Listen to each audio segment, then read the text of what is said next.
Most people have experienced this scenario at some point in their lives. You're at a cocktail party when the blowhard walks by boasting about his most recent stock market move. This time, he significantly increased his stake in WidgetsPlus.com, the most cutting-edge and best online retailer of household appliances. You learn that he put 25% of his assets into the company with the aim of swiftly tripling his money, despite knowing nothing about it and being utterly enamored with it. However, you start to feel a little pleased of yourself because he has made at least 4 frequent investing mistakes.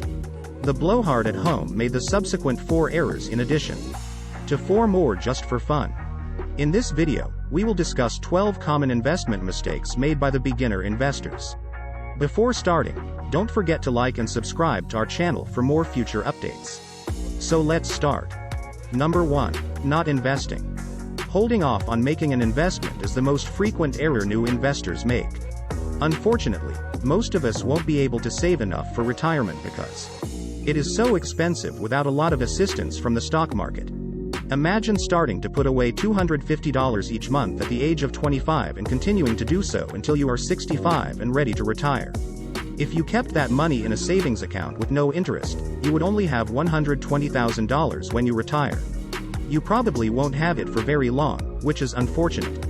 But imagine if you had put that money into the stock market and watched it grow, giving you the chance to earn interest on your interest.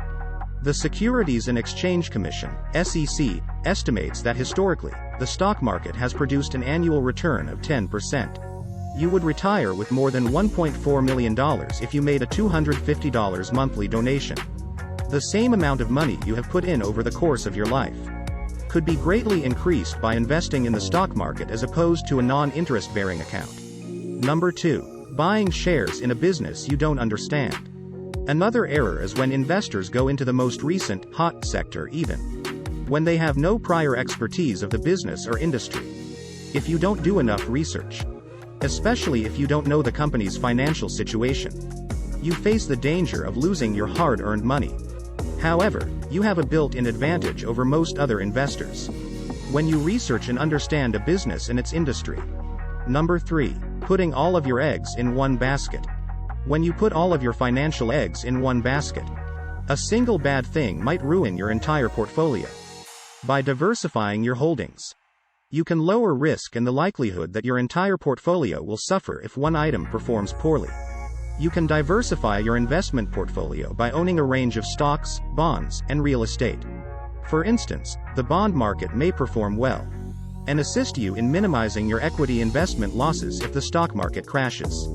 Purchasing stock in a number of organizations that are involved in the same industry is another method of diversification. Additionally, you can purchase a variety of sector funds, each of which focuses on a specific industry, such as finance or technology. Number 4. Expecting too much from the stock. Overestimating a stock's potential return is another mistake investors make, which usually happens when purchasing penny stocks. Low-cost equities have the same effect as lottery tickets, enabling a $500 or $2,000 investment to grow into a respectable fortune. Penny stocks have a high chance of loss. Therefore, investors who anticipate them to outperform their rivals may be dissatisfied. It's important to set reasonable expectations for the share price growth of the company. Number 5. Using money you cannot afford to risk. Your emotions and stress levels rise when you use money that you cannot afford to risk, which could cause you to make poor financial judgments. Consider your risk tolerance, which is the willingness to lose some or all of your initial investment in exchange for higher returns, when analyzing stocks. Consider the assets or asset classes with which you feel the most at ease, such as growth stocks versus bonds, when assessing your level of risk tolerance. Don't invest money that you can't afford to lose, such as rent money or emergency funds. However, if you only invest money that you can afford to lose, you will make much better financial decisions. Number 6. Being driven by impatience. Investors are likewise guilty of being impatient. Stocks may not immediately generate the gains you expected if you're investing long-term. It may take a company's management team months or even years to implement a new strategy after it is announced. Investors purchase stock shares far too frequently in the hope that they will immediately gain from them. For instance, from 2000 to 2021, the larger S&P 500 index had an average yearly return of 9.01%. This illustrates the index's 5-year losing streak, which included the 36.5% decline it suffered in 2008 during the Great Recession. Number 7. Learning about stocks from the wrong places. Another frequent and expensive financial blunder is getting stock recommendations or information from the incorrect sources. There are innumerable alleged experts prepared to offer their viewpoints and present themselves as knowledgeable and consistently accurate. Even stock analysts for investing firms, who have in-depth knowledge of the company and the industry they cover, occasionally make mistakes. In other words, even if someone is qualified to express an opinion, it is still possible for them to be wrong.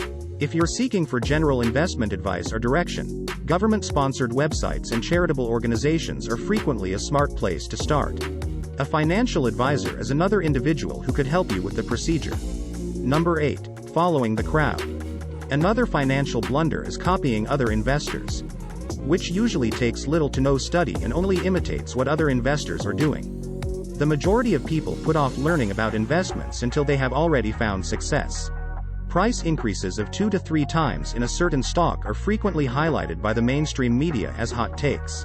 Sadly, the stock has typically peaked by the time the media becomes involved. The investment is likely expensive at that moment. However, media coverage from radio, newspapers, television, and the internet may cause stock values to overinflate. Number 9. Averaging down. In investing, averaging down can be a costly error. Typically, investors who need to make up for a previous error will average down. They may elect to buy more shares at the lower price to make up for their error. For instance, if the stock was purchased for $3.50 and later decreases to $1.75, their average price per share is significantly lower as a result of their recent purchases of the stock at $3.50. And additional shares for $1.75, making their actual loss seem much smaller. Averaging down can also be viewed as pouring good money after bad, since you are adding more funds to a losing deal by purchasing additional units of stock that have decreased in value. On the other hand, averaging up is the practice of increasing share purchases following a stock price increase that demonstrates you made a wise decision. Number 10. Doing too little due diligence. Making a mistake in investing without doing your research might be expensive. Due diligence is something that investment funds and venture capitalists frequently do to make sure their investments are profitable. According to the Global Impact Investing Network, companies with efficient due diligence methods are more likely to anticipate potential problems and make thoughtful investment decisions. Individual investors should conduct thorough due diligence, especially when purchasing shares of extremely speculative and volatile penny enterprises. Generally speaking, your investing outcomes will be better the more conscientious you are. You're considerably less likely to be unpleasantly surprised by an event if you've thoroughly investigated the company, taking into consideration any red flags and potential threats. Number 11. Attempting to time the market.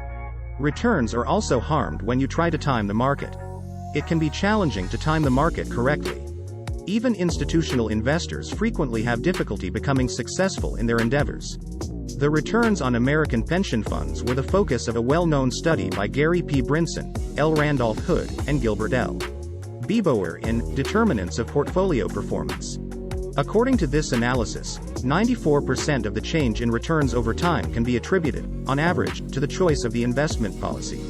Simply put, this suggests that decisions you make regarding asset allocation, rather than timing or even security selection, may account for the majority of a portfolio's return. Number 12. Buying and selling based on emotion. Behaving emotionally when making purchases and sales is one of the common investing errors. You can be eager to buy because of the hype surrounding a new investment due to the enthusiasm surrounding it. As a result, you might buy assets without conducting adequate study or due diligence. Long term, you could experience a loss. Sales that are driven by emotion are the exact opposite of the problem. Losses are locked in when people panic during bear markets and sell out of concern for what's happening. Just like with purchasing an investment, selling one involves careful consideration. Make decisions based on strategy and logic, not emotion, before you buy or sell. You can keep yourself from committing these blunders by formulating a plan of action. Determine your goals, your stage in the investing life cycle, and the amount of money you will need to invest to attain them. Find a reputable financial planner if you don't think you can handle this. Additionally, think about why you are investing your money. By doing this, you might find it easier to choose the appropriate allocation for your portfolio, and feel more motivated to save money. In light of the market's past performance, adjust your goals. Do not anticipate becoming wealthy overnight with your portfolio. Wealth building will result from a dependable, long-term investing approach employed over time. This is it for today's video. What do you think of our video? Tell us in the comment section below. Don't forget to like and subscribe our channel. Thanks for watching.